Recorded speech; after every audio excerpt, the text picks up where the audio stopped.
Saudaraku, shalom, puji Tuhan. Hari ini kita masih diberi kehidupan, dan selama kita masih hidup, kita selalu punya harapan. Bersama Tuhan ada masa depan. Saudara yang kasih, hari ini sejenak kita akan merenungkan sabda Tuhan, dan saya beri tema akibat yang berat karena kita memilih menjadi hamba uang. Akibat berat karena orang memilih menjadi hamba uang.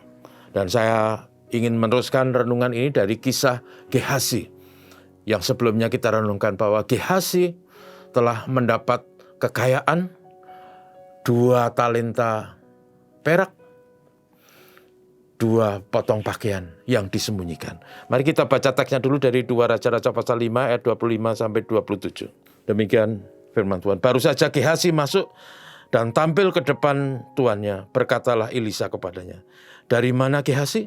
Jawabnya, "Hambamu ini tidak pergi kemana-mana."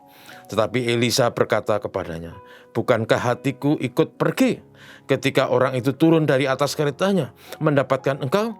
Maka sekarang engkau telah menerima perak dan dengan itu dapat memperoleh kebun-kebun, kebun zaitun, kebun anggur, kambing domba, lembu sapi, budak laki-laki, dan budak perempuan. Tetapi penyakit kusta Naaman akan melekat kepadamu dan kepada anak cucumu untuk selama-lamanya." Maka keluarlah dia dari depannya dengan kena kusta, putih seperti salju. Saudaraku, sekali lagi ini adalah sambungan dari Gehazi yang telah memanfaatkan kesempatan dengan berbohong karena dia telah menjadi hamba uang.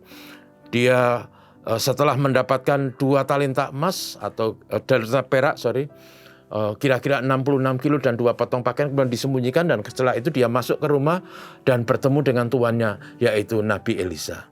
Pada waktu Nabi Elisa bertemu, bertanyalah dia kepada Gehazi, "Dari mana Gehazi?" Dan Gehazi sekali lagi berbohong. Jadi terjadi rentetan kebohongan yang dilakukan oleh Gehazi demi uang, demi kekayaan, demi harta. Dan dia lupa bahwa Elisa adalah hamba Tuhan yang diurapi oleh Tuhan, yang mengerti apapun yang terjadi di balik peristiwa itu. Kemudian yang dikatakan Nabi Elisa itu sangat mengerikan. Dia berkata, "Bukankah hatiku ikut pergi bersamamu pada waktu orang itu turun dan memberikan kepadamu perak dan pakaian."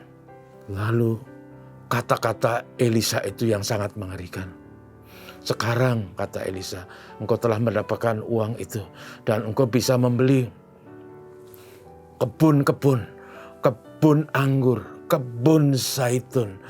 Engkau bisa membeli lembu sapi, kambing domba, bahkan budak laki-laki, budak perempuan. Tetapi," demikian kata Nabi Elisa, "penyakit Naaman akan melekat kepadamu dan bahkan kepada anak cucumu selama-lamanya." Setelah itu Gehazi kemudian kena kusta, putih seperti salju, keluar dari hadapan Elisa. Saudara yang kasih, ini yang saya katakan, terlalu mahal harganya kalau orang menjadi hamba uang. Gehazi telah mendapatkan 66 kilogram perak yang pada waktu itu menjadi barang sangat mahal. Dan Gehazi telah mendapatkan apa yang dia inginkan. Dia akan menjadi makmur. Tetapi yang menyedihkan adalah bahwa perak yang diperoleh itu dengan kelicikan, dengan dosa, dengan kebohongan, dengan mengorbankan nama baik Tuhannya. Sehingga dia membayar lebih mahal daripada harta yang dia peroleh. Pada saat itu dia menjadi kena kusta. Bahkan dikatakan dia dan anak cucunya. Lalu kita mengingat 10 hukum Tuhan itu.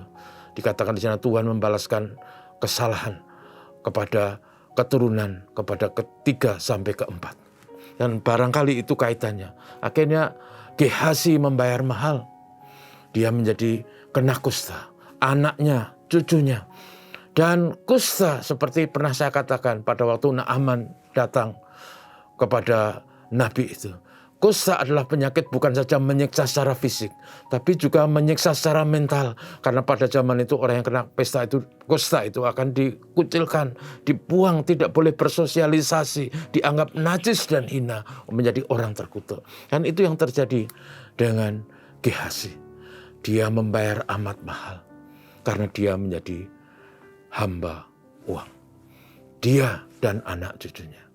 Dan saudara kasih, ternyata tidak selamanya harta kekayaan membawa kebahagiaan. Apalagi kalau harta kekayaan itu diperoleh dengan cara yang tidak benar. Gehazi kena kusta, tidak seperti koruptor-koruptor masa kini yang hanya masuk bui. Gehazi tersiksa lahir batin, bahkan sampai ke anak cucu.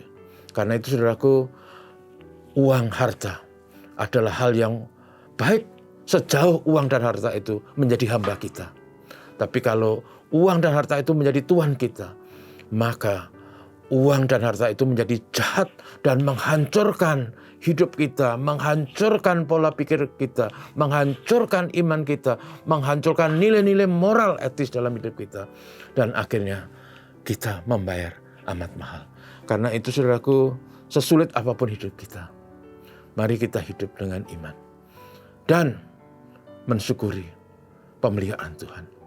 Jangan sampai kita silau terhadap dunia. Karena kalau kita silau terhadap dunia dan kekayaan dan harta, akhirnya kita menjadi hamba uang. Kita mementingkan uang. Kita mengabaikan Tuhan. Dan akhirnya kita binasa dalam kebodohan. Terlalu mahal harga yang dibayar kalau orang abaikan Tuhan dan mentuhankan harta kekayaan. Kiranya Tuhan memberkati kita. Mari kita berdoa. Tuhan Bapa Surgawi, terima kasih kami belajar sekali lagi dari Gehazi. Gehazi berhasil mendapat harta. Bisa membeli kebun anggur, kebun zaitun. Bisa membeli lembu sapi, kambing domba, bahkan budak laki-laki dan perempuan. Tetapi Tuhan, kami belajar juga bahwa karena kebodohannya itu, Gehazi membayar bahkan lebih mahal. Karena itu Tuhan, tolonglah kami. Hidup kami di dunia, dengan situasi apapun kami harus tetap percaya kepada Tuhan, menjunjung tinggi nilai moral etis, kejujuran, kebenaran. Tidak serakah, tidak jahat. Karena kalau kami serakah, kami menjadi hamba uang. Akhirnya kami membayar amat mahal. Tuhan, berkatilah umat-Mu, berkatilah jemaat Tuhan, berkatilah kami semua. Tolonglah juga negeri kami diberkati mengatasi berbagai situasi yang tidak mudah. Mohon berkat Tuhan untuk kami semua. Bapa, terima kasih. Haleluya. Amin. Terima kasih, Tuhan berkati.